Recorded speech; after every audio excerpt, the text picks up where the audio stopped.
We're going to take a closer look now at some European politics after the far-right Sweden Democrats increased their share in Parliament and promised to make their presence felt, notably on the issue of migration.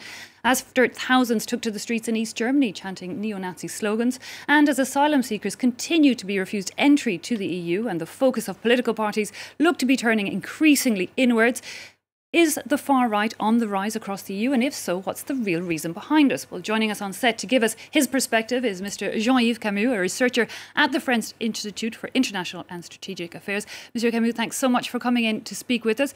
Can I start just simply by asking you, you focused a lot of your study, all of it, in looking at that far right political parties, both here in France and the wider across the EU. Is it really on the rise? And if so, since when do you think that we've seen that change come about, and to what extent? The far right is on the rise, and one example is that the Alternative for Deutschland entered the German parliament recently. But when it comes to Sweden, for example, the Swedish Democrats made a small gain this time and a very big gain in 2014. So it's not a new phenomenon. The Swedish Democrats polled, I think, 5% in the 1990s, and then rose to 12.5% in 2014. Now they've gained 4.5% in this election. So it's a slow rise. And they also rise, but do not get into powers, except in several countries like Austria.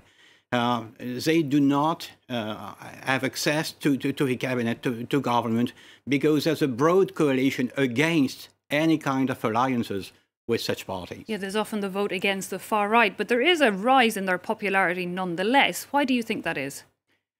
That's not only because of migration and the refugees. I think it's a wider move that opposes the proponents of the multicultural society and those who refuse it. It's not only about the people coming from the Near East or Afghanistan and settling into Sweden.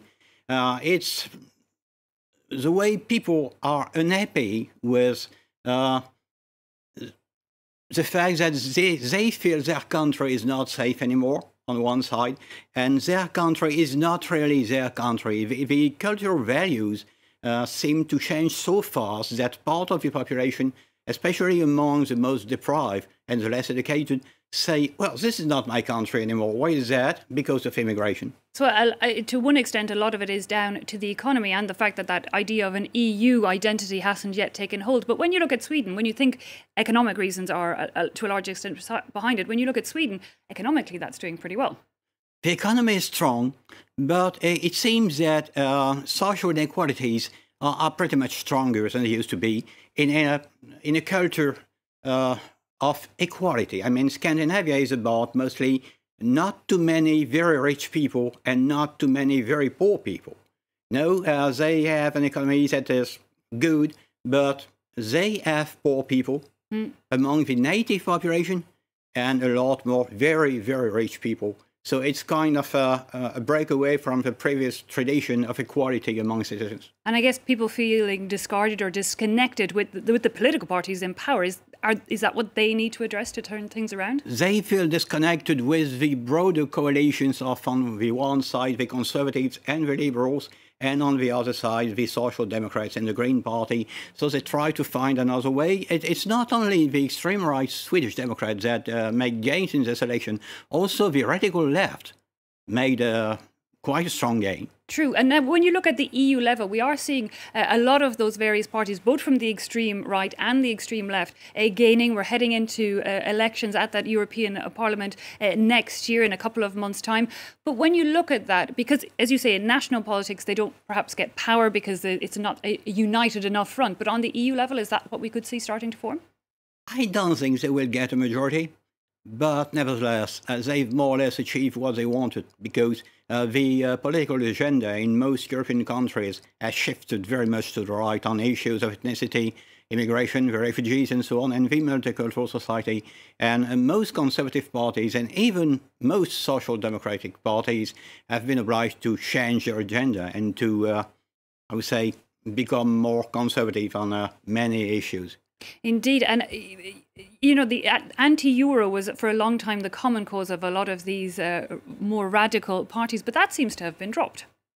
that has been dropped because most of the younger voters have only known the euro. If you tell a French voter today who is between 20 and 30, let's go back to the former French currency, the franc, his question will be, what is that? So he would be afraid of opting out of the euro and going back to the old national currency. Now, you mentioned earlier the Alternative for Deutschland, the Alternative for Germany, that far-right party that got seats in the Bundestag. But lately, more recently, we've seen these massive protests in the east of Germany. And we've also seen the announcement of the left-wing parties forming a united front, Aufstehen or Stand Up. What do you make of that as a reaction? The Austrian movement is a radical left party. It's not yet a political party, by the way. And what they say is immigration is very positive for the big companies because it makes wages lower, and so immigration is a kind of pressure on the cost of labor. In a Marxist perspective, this is totally true.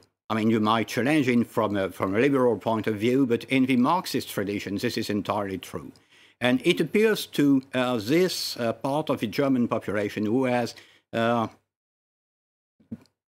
I would say, seeing everything that the former East Germany stand for crumble at the time of unification.